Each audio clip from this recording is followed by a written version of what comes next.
Welcome to the Proposal Chronicles, continuous improvement for ongoing success. Hi, my name is Brenda Christ, and I am the chairperson for programs for the Chesapeake chapter. And I welcome all of our guests here, as well as the APMP Chesapeake chapter members and the APMP National Capital chapter members who are supporting this presentation. I'm so excited to spend time with you exploring how small intentional changes can continuously improve our work as bid and proposal professionals. Let me tell you a little bit about myself, and then I'm going to introduce my co-presenter. I am currently a vice president at Lofeld Consulting Group. I started my career by doing direct charge work for government contract clients at their sites. Next, I moved into bid and proposals, and I joined Lofeld Consulting in 2008, and we worked on many bids, proposals, and capture endeavors with our customers. I've also helped Lofeld Consulting write 5 books. I'm a fellow of APMP, and I teach their class on foundation certification. Next, I'd like to introduce my co-presenter, Beth Wingate. Beth serves as Lofeld Consulting CEO. She has more than 30 years of experience in the bid and proposal profession and served as director for MSD and Lockheed Martin. Prior to joining the firm, she has been active in bid and proposals and APMP throughout her career. She was the APMP CEO in 2014. She's also been the director of education, the past president of the NCA chapter. She's also served on APMP's board of directors. She regularly presents at APMP events, and most recently, she was a finalist for APMP's 2024 Executive of the Year. Thanks so much, Brenda. A quick fun fact about Brenda and me: Malcolm Gladwell is one of our favorite authors. His ability to unpack the extraordinary impact of small, deliberate actions continually inspires us. His books, especially The Tipping Point, Outliers, my favorite, and David and Goliath, are filled with insights that apply wonderfully to our capture and proposal management world. For instance, The Tipping Point shows us that small strategic shifts can create momentum that tips the scale in our favor. And isn't that what we do as capture and proposal managers? Finding those small game-changing advantages that move us from being in the running to celebrating as the winner. Let's dive in and see how we can apply some of those principles to our work. Let's start with an example of how one small change, knowing and leveraging the power of connections, had a massive impact on history. On the night of April 18th, 1775, Paul Revere embarked on what we might call the original capture mission. His goal? To mobilize colonial militias against the British troops. What made Revere's ride so compelling wasn't just the message, the British are coming, but the network he activated. Revere was deeply embedded in his community and trusted by influential leaders and highly respected. People listened when he shared his message because of who he was and how he connected with them. He understood the power of relationships, and he was what Malcolm Gladwell would call a connector. In contrast with Paul Revere, there was another writer that night, William Dawes. Dawes rode a similar route, but his message didn't spark the same widespread action. Why? Dawes lacked Revere's network and influence. As bid and proposal professionals, we can learn from Revere. Who are the connectors in your agency or customer network? How can you leverage these relationships to amplify your message and gain insights into your customers' needs? Now, let's turn to another example of how small changes can lead to continual improvement. In the 1980s, New York City was struggling with high crime rates. The subway system became a symbol of urban decay. It was covered in graffiti and plagued by fare evasion and violence. City officials decided to test a theory. Focusing on small signs of disorder, such as graffiti and fare jumping, might prevent more significant crimes. This is known as the broken windows theory. They began cleaning graffiti from trains immediately and arresting fare evaders. These small visible actions sent a message: lawlessness wouldn't be tolerated.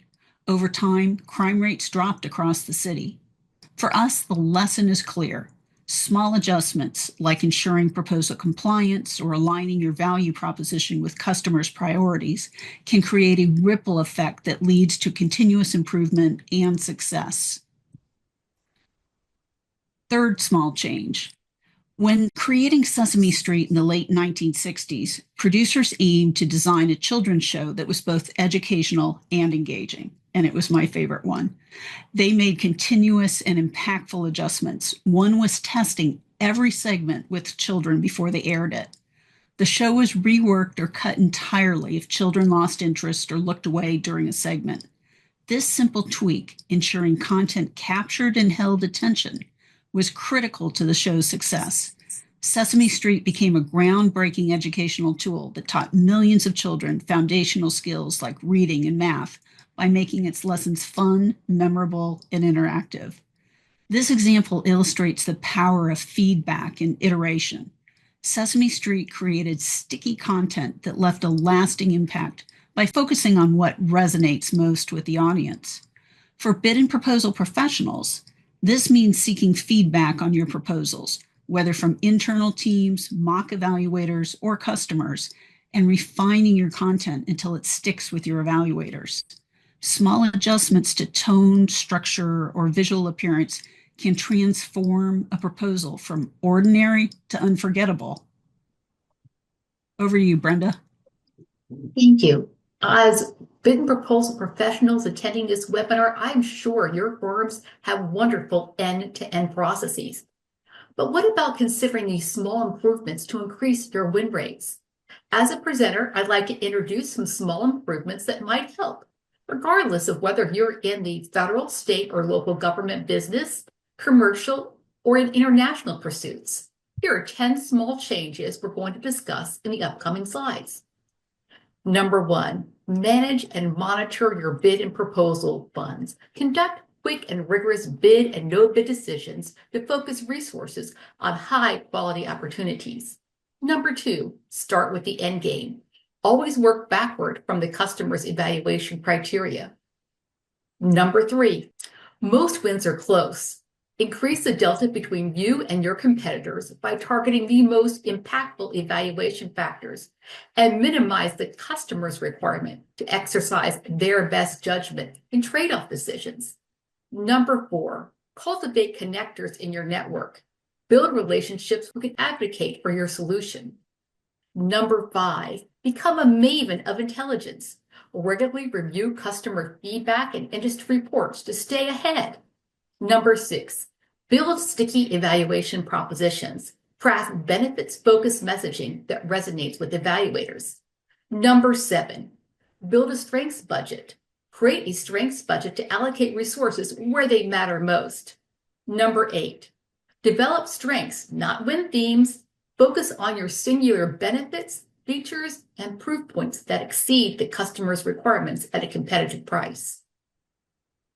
Number 9, use AI to expedite bid and proposal activities.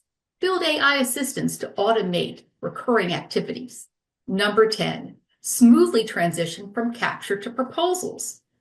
Plan ahead to ensure a smooth transition post-RFP release for proposal development. Go on to tip number 1, don't waste bid and proposal funds.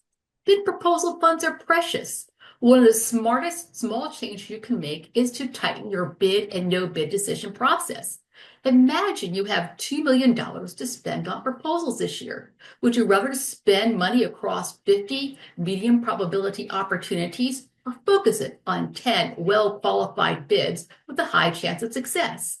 By conducting thorough due diligence early, evaluating customer budget tolerance, competitor landscapes, and your company's capabilities, you can eliminate low probability bids and reinvest those funds where they'll increase your win rate the most. As capture professionals, consider conducting early due diligence to weed out costly bid, no bid mistakes and enable executives to make confident bid, no bid decisions. So any bid with a low probability is eliminated before spending too much money. As bid and proposal professionals, you can assemble a few essential pieces of information to help executives make educated decisions. This includes information about the customer's historic budget tolerance, potential competitors who have experience performing similar work for the customer, your ability to deliver competitive technical and cost solutions for all requirements, the ability of key personnel, and relevant past performance. You'll probably have most of this information at your fingertips. Making bid, no bid decisions early can save money for more visible bids, leaving money to assign proposal team earlier or even acquire a valued SME to help with the development of the proposal. Beth? Thanks, Brenda. Once you've decided to bid, one of the most strategic steps you can take is to conduct a pre-mortem analysis. This exercise helps you determine why your proposal might lose before you've even started writing, allowing you to proactively target critical resources and solutions to improve your chances of winning. Think of it as troubleshooting in advance to identify and mitigate potential weaknesses. To get started, build a scorecard like the one you might imagine the customer might use to evaluate your bid, and Brenda will show you this. If you have access to a previous RFP or a similar solicitation from the same agency, use those documents as a guide to craft your scorecard. Include all the evaluation factors such as technical expertise, past performance, management approach, pricing, whatever might be evaluated. Next, rank your proposal's chances of success against these factors. This assessment should highlight your likely strengths, weaknesses, significant weaknesses, deficiencies, and risks. For instance, how confident are you in your technical solution? If your scorecard shows a low confidence rating in an area like past performance, how can you improve it? Consider partnering with a company with solid past performance, or develop strategies to emphasize your team's discriminators. Finally, if you have the bandwidth, involve your entire team. Collaboration ensures you have diverse perspectives and fosters a shared responsibility to improve scores. By using this approach, you can transform hypothetical challenges into actionable improvements, significantly boosting your proposal's quality and competitiveness. Here's a sample scorecard from a recent protest on the GA protested docket. Many proposals are decided by very slim margins. Your goal should be create a clear gap or delta between you and your competitors. In this instance, I've taken from the GAO protest docket. Guess which offer won? It was 2. Despite having the lowest technical score, it provided the lowest price. Let's see how this evolved. To increase your chance of winning, always try to increase the delta between you and your competitors. The customer is not forced into a best value trade-off decision. The answer should be clear. Your company is the definitive winner. To create that tipping point, study the evaluation criteria to identify ways to increase your score. In this real-world example, the solicitation established that the award would be based on a best value trade-off using the following factors. 1, demonstrated relevant corporate experience, as you see in the table here. Number 2, technical expertise or the approach. Number 3, staffing elements. And this also included key personnel and the transition in plan. And finally, oral presentation, in addition to the price. The RFP stated that experience was the most critical factor. The technical expertise and staffing elements were equally important when combined. They were less important than the experience factor and more important than the oral presentation factor. The non-price factor, when combined, was significantly more important than price. The RFP stated the government will not make an award at a significantly higher overall price to achieve a marginal increase in superior technical capability. For the experience factor, the solicitation required offers to provide descriptions of their experience related to 4 factors in the performance work statement. With respect to the evaluation under this factor, the government stated it will assess its level of confidence in that the contractor will successfully perform the requirements of the performance work statement based on the recent and most relevant corporate experience, and past performance. So the evaluation criteria gave us some clues here. Number one, the customer was not willing to accept a proposal with a lower confidence rating if it provided good value. Number two, the customer graded all parts of the proposal on a confidence rating rather than a technical solution rating. This might indicate that the customer was risk adverse. So the offerer would probably spend a lot of time here describing their risk mitigation methodology and identifying how they're going to mitigate either known risks or maybe even unforeseen risks. So finally, we learned that we could use either 1, 2, or 3 past performance examples to convey our experience. At this point, I'd like to caution you that to only select those past performance references which were exceptional and outstanding. Even though it might have covered all the bases, having one of lower value might have reduced your score. In addition, the oral presentation was the lowest ranking score. It still deserves some time and attention. Perhaps offers 1 and 2 could have invested more time in training its SMEs to communicate the strengths of their proposal or to increase their proposal score. Beth? Thanks, Brenda. As we saw with Paul Revere, connectors are invaluable. They can advocate for your solution, provide insider insights, and influence decision makers. Connectors know many others and bring them together. Capture managers can create their tipping points by building and leveraging relationships with individuals who connect them to decision makers or influencers within agencies. As we know in Capture, you can't win on information supplied by the customer or the contracting officer's representative alone. You must talk with users, stakeholders, contracting officers, agency executives, etc. To make contact with them, you sometimes need connectors. Here's an actionable tip. Spend time nurturing relationships with agency contacts or industry partners, especially regarding upcoming bids. A simple email or LinkedIn message can reignite connections and surface opportunities you hadn't considered. These small actions can dramatically affect your influence and intelligence. Brenda and I have a friend who many of you may know, Mark Amtower, who's the godfather of LinkedIn connections. He's the ultimate connector. Every day he spends hours making intentional connections with potential partners. Brenda and I independently talked with Mark over the past few weeks about the current administration's impact, our upcoming plans, and our new book coming out in 2025. A best practice that I highly advise you to consider is after you talk with prospective customers, your clients, colleagues, and all your connectors, record those interactions in your notes within 24 hours on a shared, secure platform. Set aside 5 or 10 minutes each day regularly on your calendar to do this. Brenda and I have both worked with companies that have implemented this practice over many years, and they all have rich archives of customer intelligence.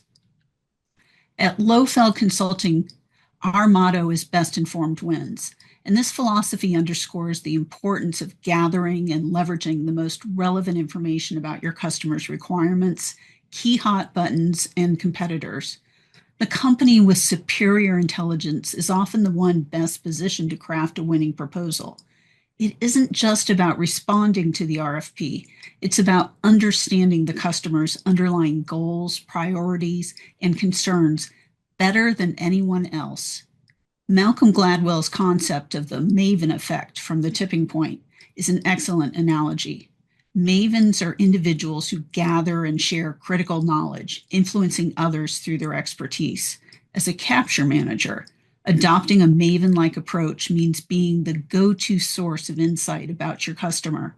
It's about consistently collecting, analyzing, and sharing valuable information that can shape your capture strategy. Start with small, manageable changes to build this expertise.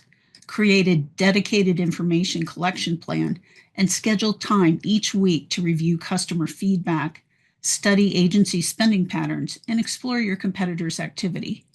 Don't overlook informal opportunities such as networking with agency contacts or attending agency events and conferences to uncover unspoken customer priorities. Malcolm Gladwell's concept of the stickiness factor, the tipping point, highlights ideas or products that stick and ones people remember and act upon. This principle is highly relevant for capture managers when crafting compelling technical value propositions. Your value proposition isn't just a statement of what you offer, it's why your solution stands out and why the customer should choose you. In everyday life, we review value propositions every time we shop. A sticky value proposition resonates deeply with the evaluators and aligns perfectly with their priorities and challenges. For example, my 6-year-old grandson wants a Switch because he cannot share the family Switch with his 8-year-old brother. So now I'm out looking for the best value on a Switch. I know it must be price competitive and rugged to withstand those two. Making your value proposition stick often requires small but powerful tweaks. For example, framing benefits in terms of measurable customer outcomes rather than generic claims can significantly increase impact. Specificity is also key. Evaluators want to see numbers, results, and proof. A generic statement like our solution is cost effective lacks punch. Instead, try saying our solution reduces costs by 20%, saving the agency $2 million annually. This reframes your value in a way that's memorable and hard to ignore. Test different phrasings of your value proposition during proposal reviews and oral presentations to see what resonates the most. Consider feedback from team members. A slight adjustment here or there can transform your proposal into one that truly sticks with evaluators, making your bid the apparent choice. Number 7, let's build a strengths budget. Capture managers can start by creating a budget of the number of strengths they need to win a contract. To create a budget, it's simple. Start by making a scorecard. Use the Section M evaluation criteria as column 1. Next, fold in the instructions in Section L and all the other requirements under Section M until the scorecard resembles the source selection evaluation board your customer will use. In column 2, assign weights to each evaluated criterion based on their numeric or adjectival importance as defined in Section M. Next, acquire context and information, data from your company's debriefs, partners' debriefs they might share, public sources, including the GAO protest docket, to learn how your customer grades strengths and annotate the scorecard accordingly. Next, assign a numeric budget. Assign at least one strength to every evaluated criterion. Budget additional strengths as merited by the weight of the evaluation criteria, the size, scope, and complexity of the requirements, and historic precedent. Tip number 8, develop strengths, not win things. This is kind of a blasphemous thing to say, as an APMP foundation certification structure, there's really no such thing as a win theme. At least I know the US government proposal so far has never mentioned a win theme. Proposals are primarily graded according to comparison to numeric and adjectival criteria or confidence ratings. However, it never mentions win themes. Many criteria mention strengths or significant strengths, so we better have lots of them in order to win a contract.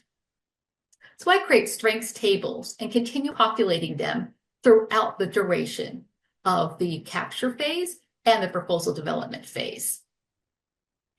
Well, we've talked a lot about strengths, but we really haven't defined them. So let me define a strength for you. First of all, it increases the likelihood of mission accomplishment. It increases the likelihood of liftoff, improved healthcare options, or better crops. It increases the likelihood of successful contract performance, increased timeliness, decreased cost, and increased quality. It exceeds the requirement in a way that is beneficial to the customer. It exceeds standards, makes some compliance criteria, or your ability to exceed acceptable quality levels or AQLs or service level agreements or SLAs. It mitigates contract or performance risks, such as quality, timeliness, costs, customer satisfaction, availability, etc. It's not neutralized by another bidder.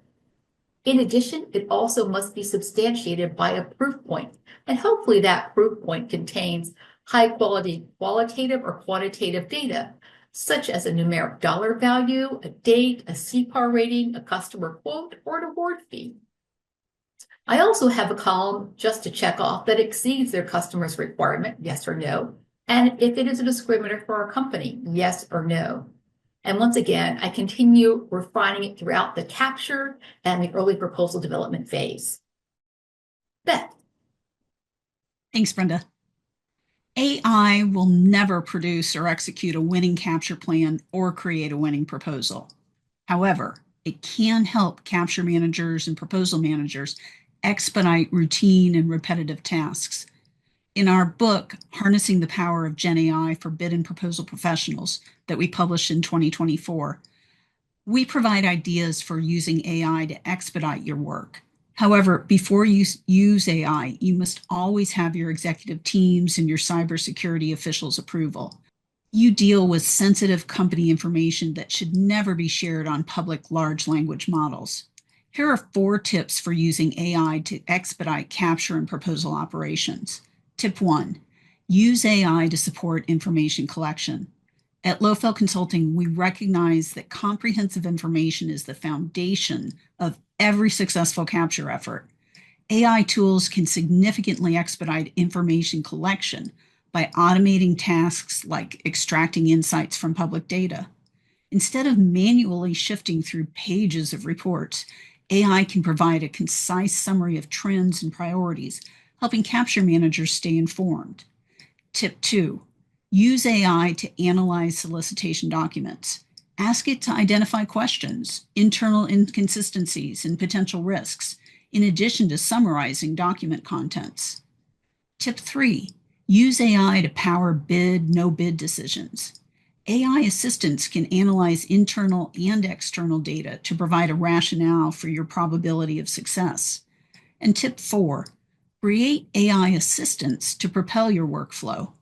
AI assistants can automate recurring tasks like information retrieval, analysis, and editing.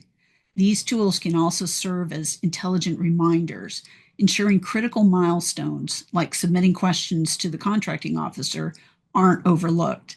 They can develop tailored proposal checklists based on solicitation requirements. These checklists can track progress. You can use them to alert team members to missing inputs and ensure compliance before submission. Experiment and see what kinds of AI assistants would help ease and streamline your workflow. The time between the release of the RFP and the proposal kickoff is a sprint.